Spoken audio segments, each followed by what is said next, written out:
roughly 100 years in one way or another.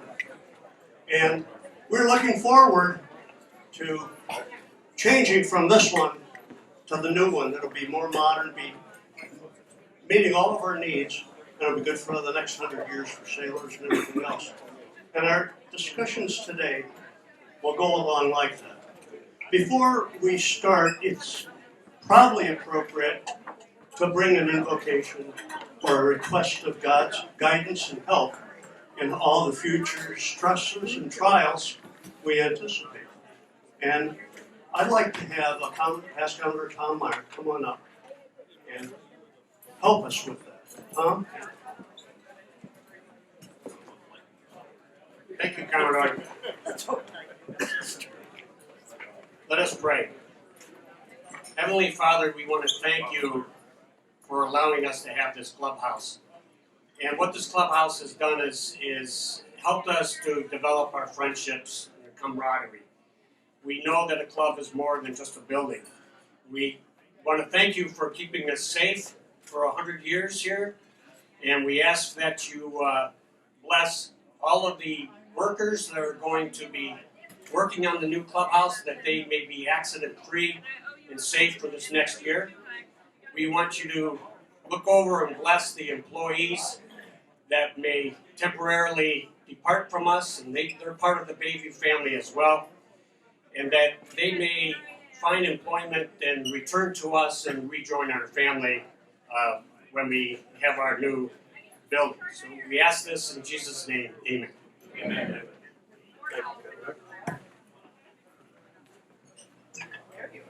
Now, as we start many meetings around here, I would like the Commodore, Landfield, to come up and lead us all in the Pledge of Allegiance. And can I ask that you all stand, please?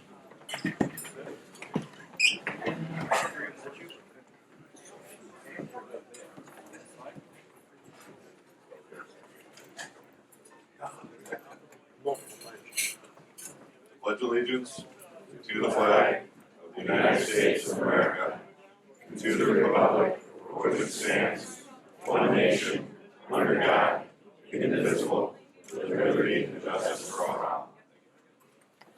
Thank you. Please sit down, relax. Now we start the party. Flagpole is a very important part of the life of men at sea. Every ship has got multiple masts which they hang various colored underwear on or bunting or whatever, and that has very significant meaning. For example, the national anthem or the U.S. flag, however you prefer to call it, always tells who that ship belongs to or who that facility belongs to. In our case, we have the Stars and Stripes. The French had the tricolor. The Brits had the Union Jack. And so that defined who we were dealing with. So if we are coming across another ship at sea, we knew that it was either a friend or foe. We could tell that by the flag. The next flags that you see are burgee. That burgee identifies us. There is no other burgee anywhere that looks like our burgee. And that's designed that way so people can look at that burgee and say who we are. And if we go to another yacht club, for example, and you forgot your Bayview card or something, they say, well, prove you are a member there, point out your burgee, and it's floating on the ceiling, hanging on the ceiling, you can say, that's my burgee right there. And if you're right, you get served just like a member of the club. So that's how flags play such an important role. Then we have on the arms, the arms, we have the Commodore's flag, we have the Vice Commodore and the Rear Commodore's flag. And it pretty much tells this. It says whoever is on board. So if the Commodore's flag is up, he's on the facility. He's here. He's the senior man, he's the one in charge. If it's the Vice Commodore, then the Commodore's not here, but the Vice Commodore's in charge, and it goes that way. So it's important to know that when you see these flagpoles, it's not just a bunch of bunting up there and waving and kind of looks cool and it's great for pictures, but it's very, very much knowledge. And in the old days, that's how things got done. Because they didn't have walkie-talkies, they didn't have radios, they didn't have cell phones or phones. So that's how communications occurred. And that's why that's so important. Shortly, we will be transferring the flags to the Queen City. And that will mean that that is now our active headquarters. The Burgee will be there, and that will be vacant for all practical purposes. That's why it's important for you to understand. So that will come down here. The ensign will stay here because it's an honor to our country to be there. But we will have the ensign on the stern of the Queen City also. Just so you know, so you understand that whole process.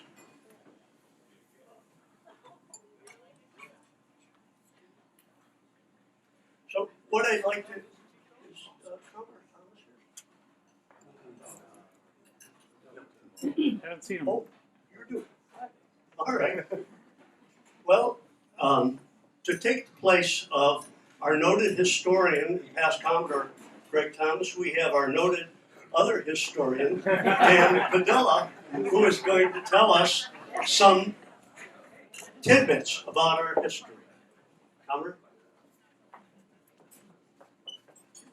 Thank you, Commodore.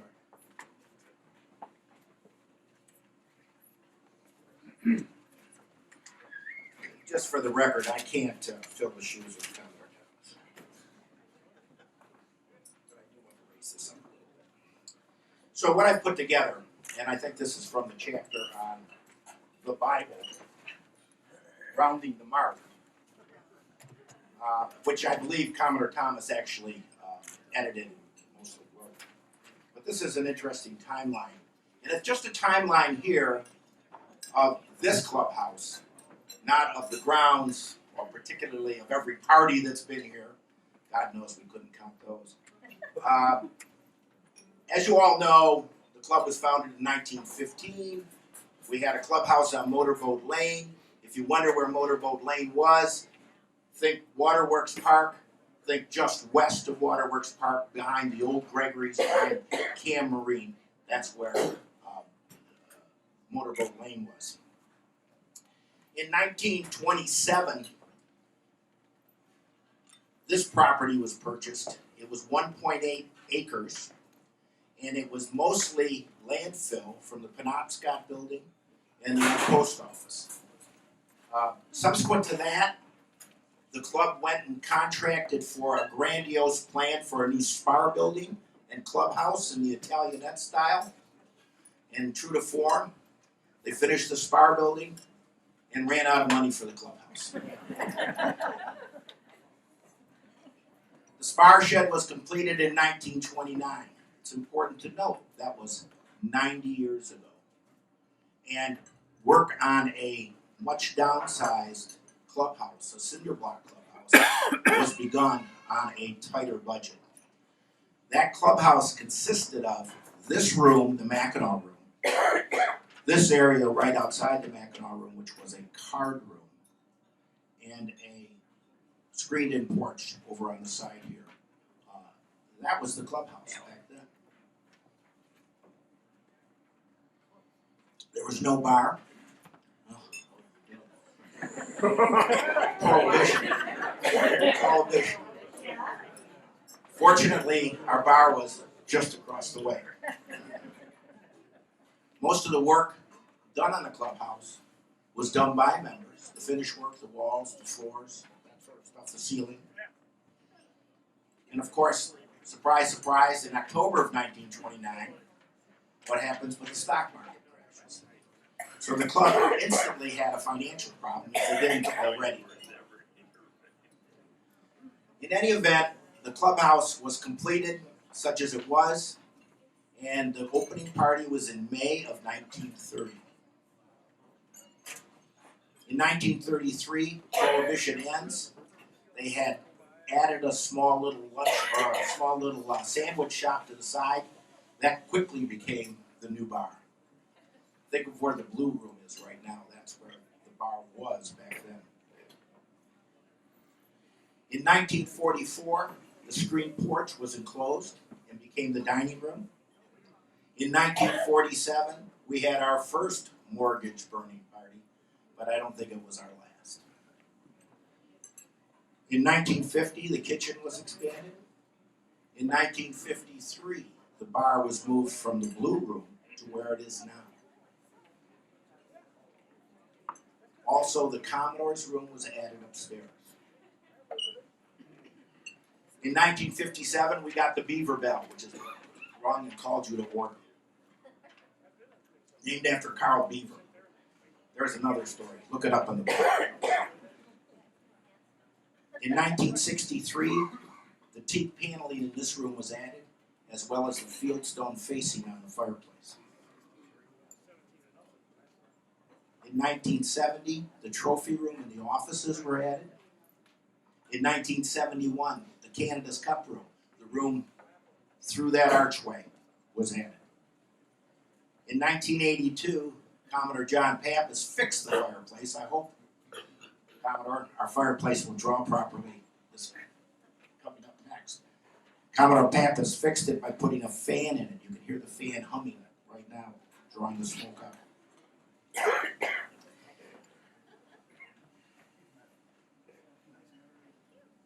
In 1986, the Mackinac, Canada's Cup, and the men's bathroom were refurbished. In 1987, Commodore John Usnes added the regatta room. The regatta room is at the top of the stairs out over the dining room. In 1997, Commodore O'Neill deluxed the ladies' bathroom. and he still remembers how you guys could have elected him to the control committee.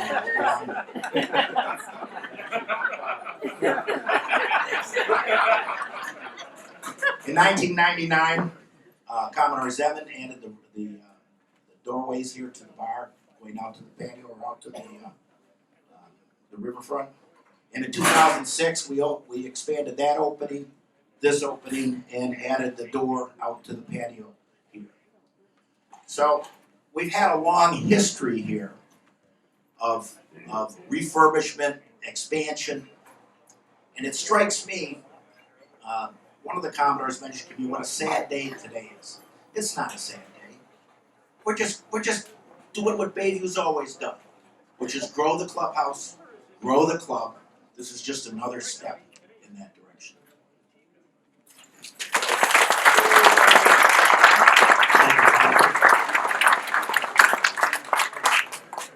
It's very interesting.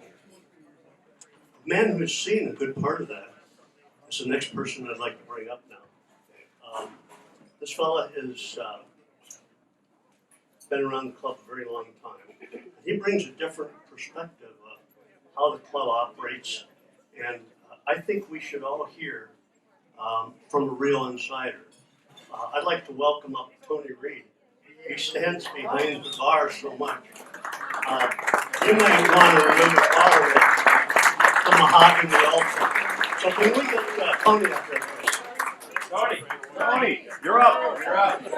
I was looking at the football game.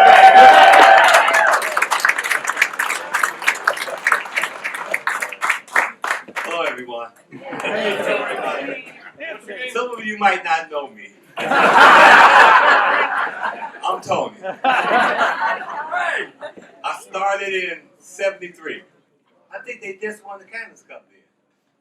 It's been a great place to work for. You guys been magnificent to me. Magnificent. 2 wives, a kid. You guys been great. Really great. I know the wind's not blowing to the Queen now. But it'll start blowing back here.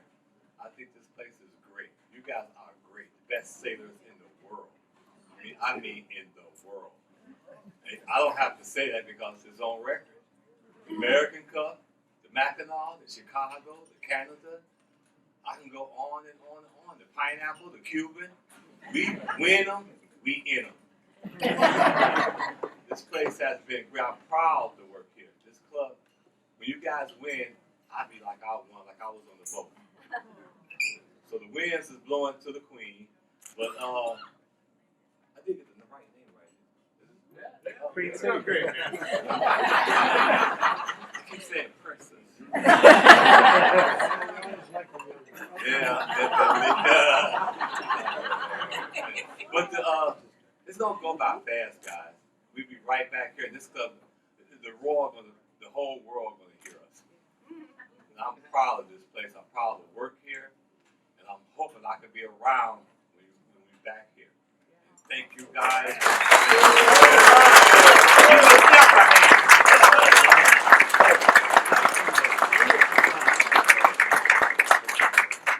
And he's getting screwed. He don't even have a clubhouse.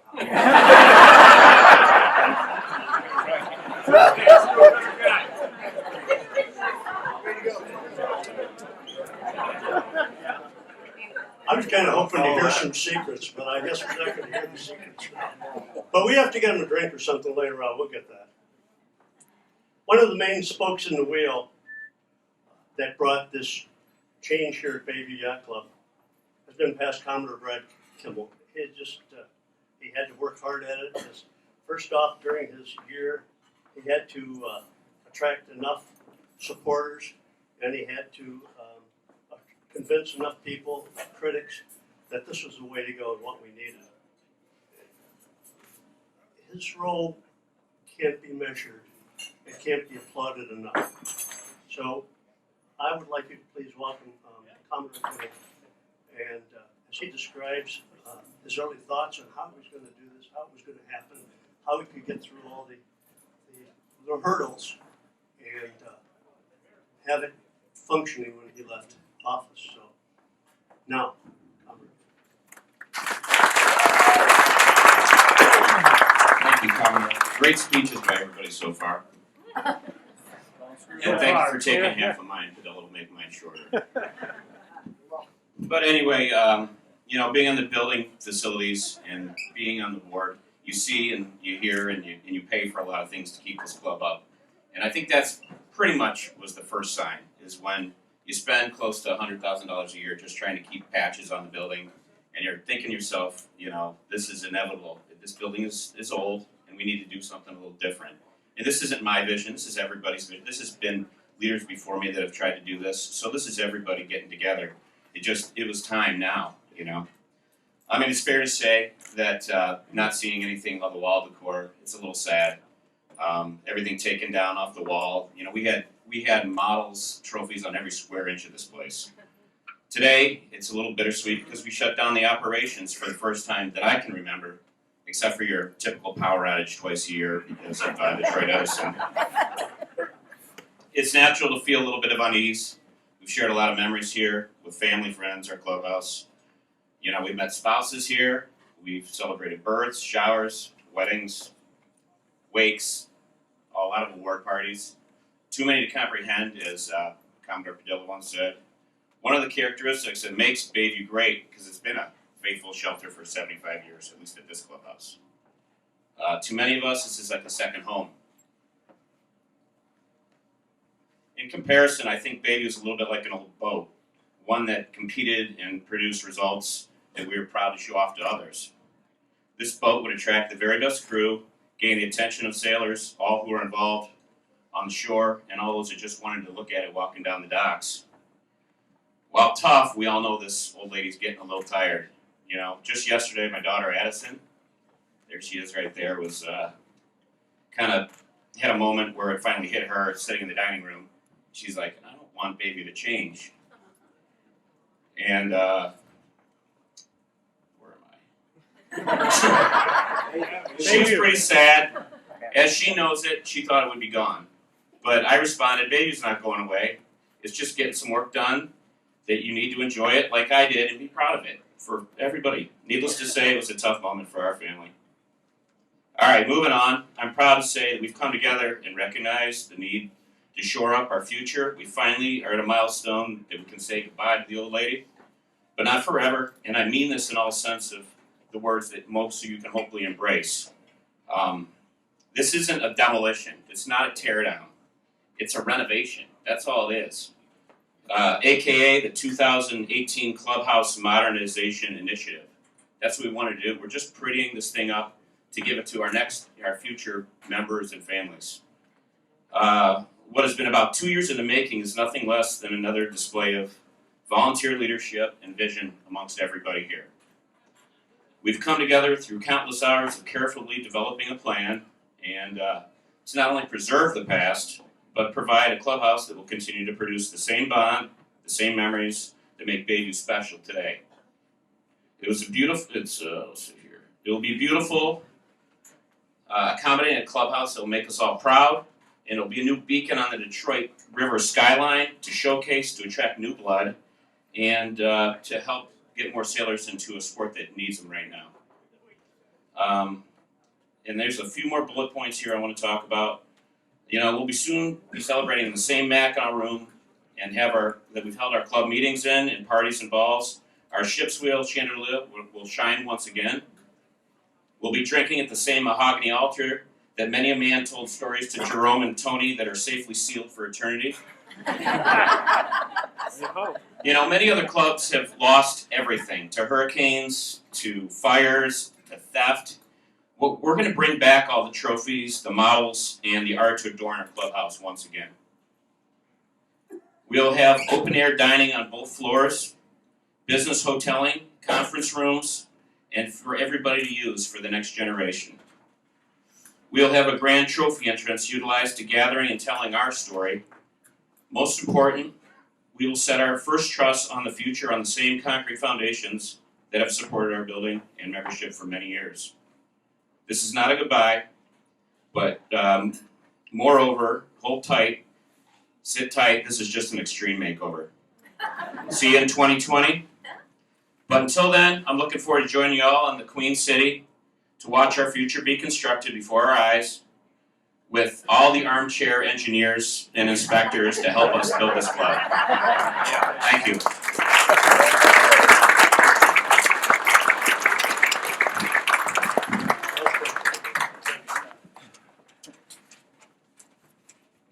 So that's how we're going forward. And that's from the horse's mouth, as they say, right? Yeah, I guess so. So now I'd like to have Commodore Sandy Fullerton come up. He needs to close the story. We have to close the club. And he's going to close that story. And as immediate past Commodore, he was charged with keeping the club functioning and running and doing what it had to do while all these new things were happening around here. All the things were coming off the wall. We're finding things that we just didn't know what to do with. And he was the one who was basically overseeing that as the leader. I'd like him to tell his thoughts on the project and how he utilized all his resources and skills to make it so smooth and to come out at the back end to have such a successful year. So please, your applause for Commodore Ford.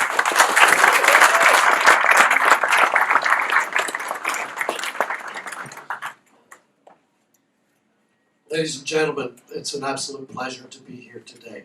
This is not the end, it's really the start, it's the beginning.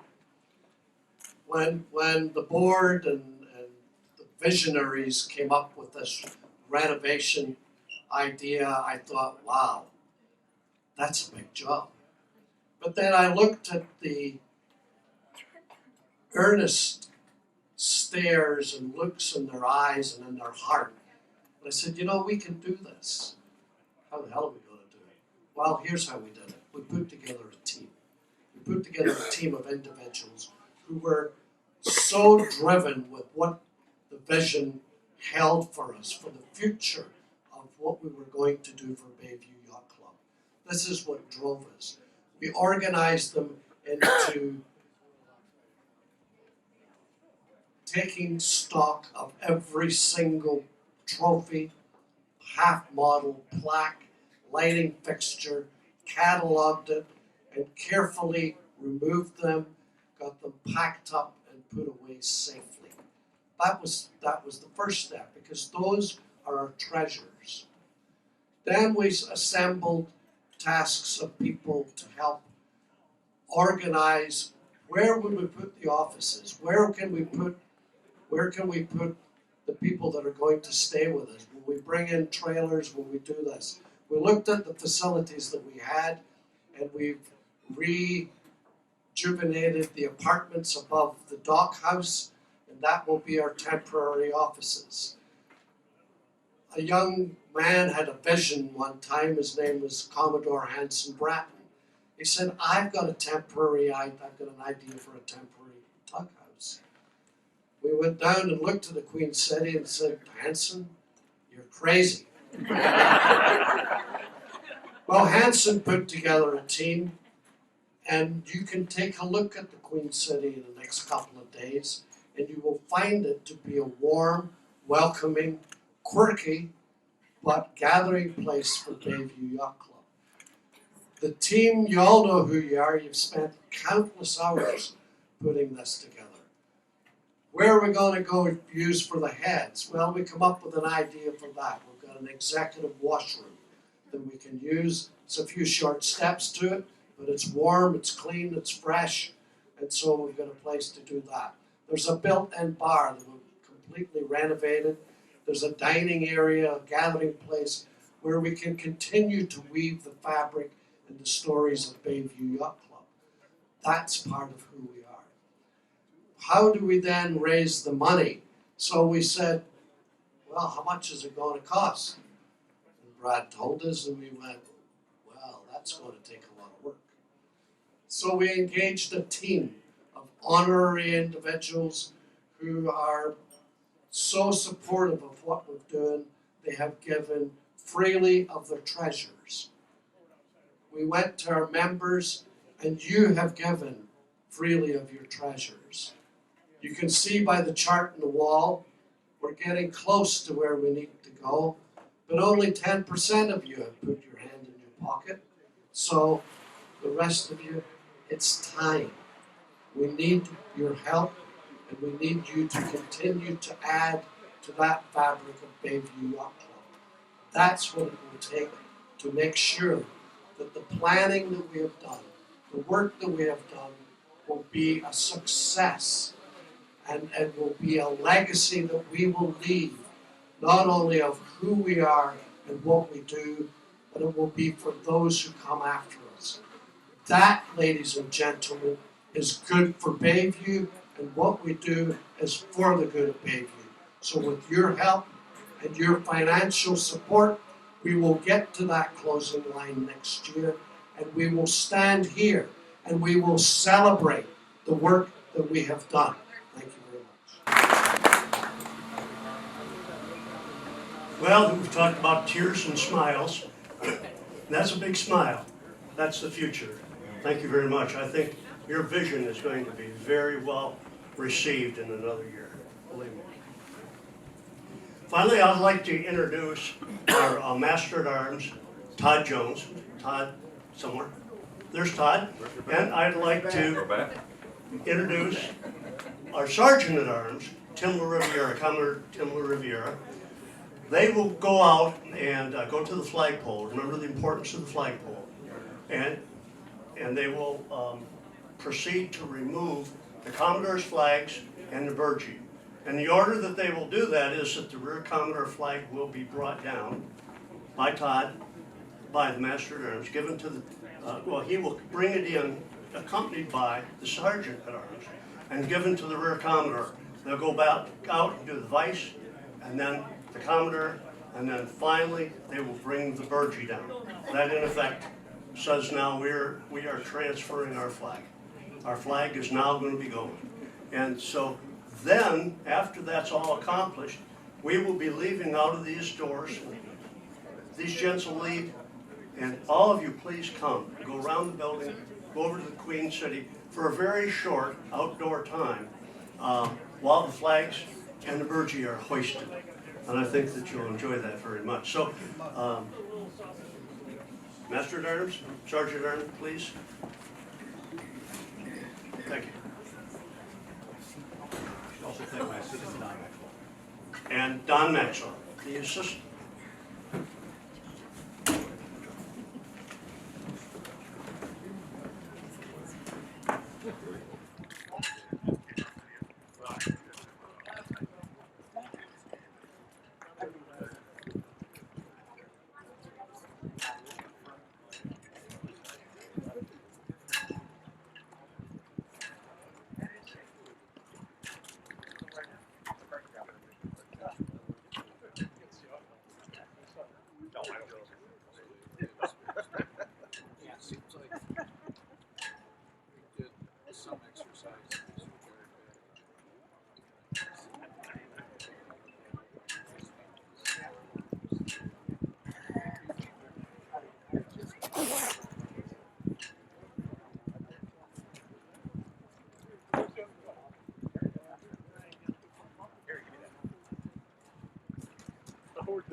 Somebody had to be the first.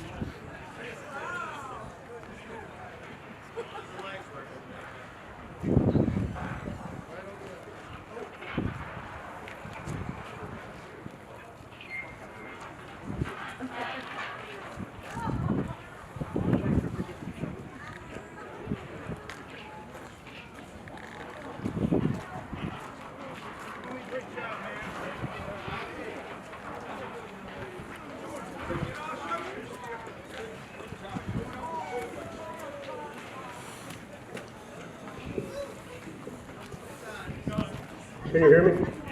No. Well, we'll move along now because the wind's pretty brisk and some of you may get cold. But why don't you take a good look at this ship? If you saw it 6 months ago, you go, nah, that's not going to work. And look at what has happened here with all the volunteers and everybody taking charge and making sure that Bayview is really ready to continue on for the next 100 years. I think this is just such an important moment. And I think the person who can put the most meaning to this now is our Commodore, because he's in charge now. And so I'd like Commodore Farrell to come up and tell us about this.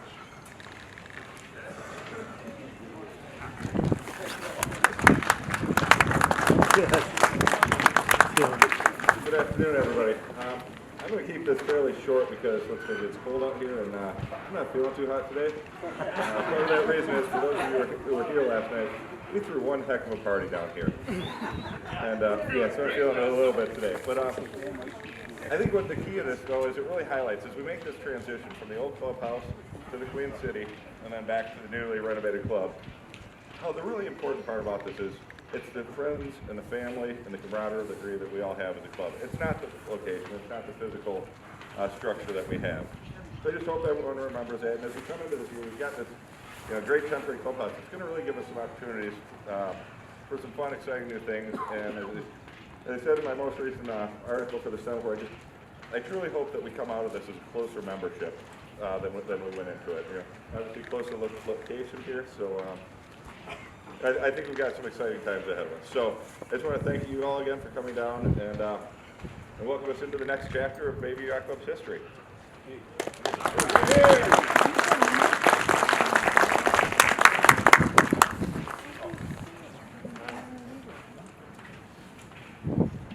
Well, now what I'd like to do is ask all the Commodores, the governors, and the past Commodores to please man the rail on the Queen City. Gentlemen, ladies? Yeah.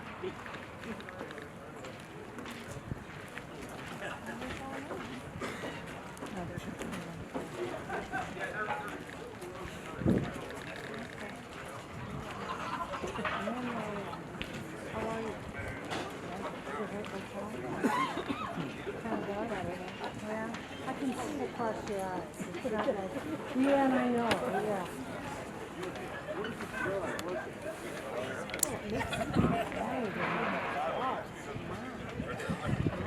Hey, put your head right through there.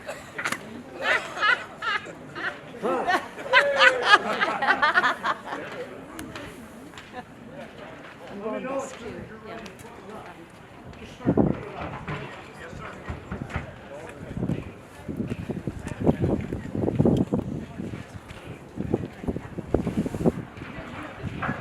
Well, while our master is preparing to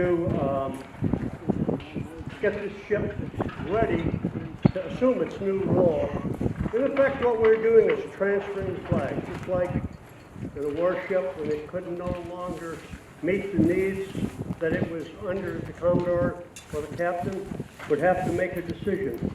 And when that decision was that I can do a better job on some other vessel, I will transfer that flag and I will transfer our crew.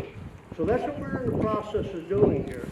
As you know, being a military base kind of organization, a yacht club, which started in Great Britain this way. So we're just following a lot of the traditions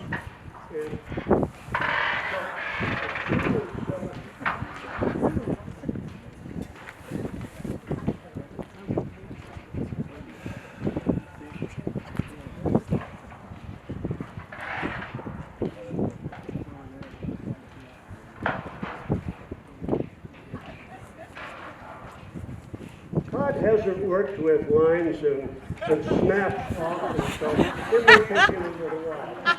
You know, Hasn't worked with lines. Ready for the birdie, sir. okay.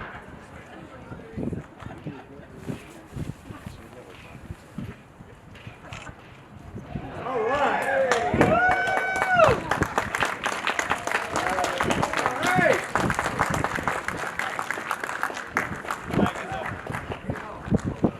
Now can we put the Commodore's blue flag up? Because they're turning blue. Yeah, they're doing that just to make the drink orders go up when they go back inside, right? Yeah. Everybody be ordering Spanish coffee. Those are dangerous. They are. They're getting faster. They're getting faster. They got this thing figured out. And now we'll put the Vice Commodore's red flag up. He's in charge of the vice. Thanks for the reminder. You know, you specifically give them the color red. Right. They're getting faster. They're figuring out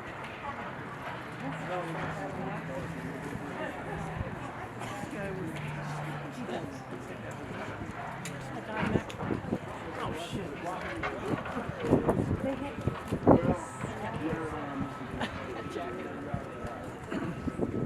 Now we put the rear Commodore's flag up. White flag. The white flag. Yeah, it is. Surrender. It's the white flag. Yes. I don't think so. I think that very flag is bomb. flying quite right. We need a taller pole. And finally, we'll put up a blue Commodore's flag, and that will be a symbol of representing all the past Commodores who have contributed to this day throughout the years to bring us here successfully.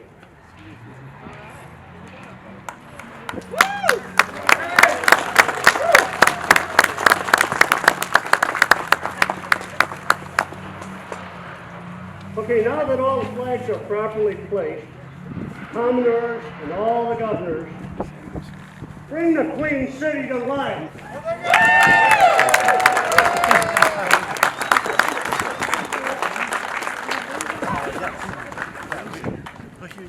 Let's go back to the clubhouse, old clubhouse, and see if we can get something warm and refreshing. Thank you very much. Sitting in the corner talking. Our applause to you.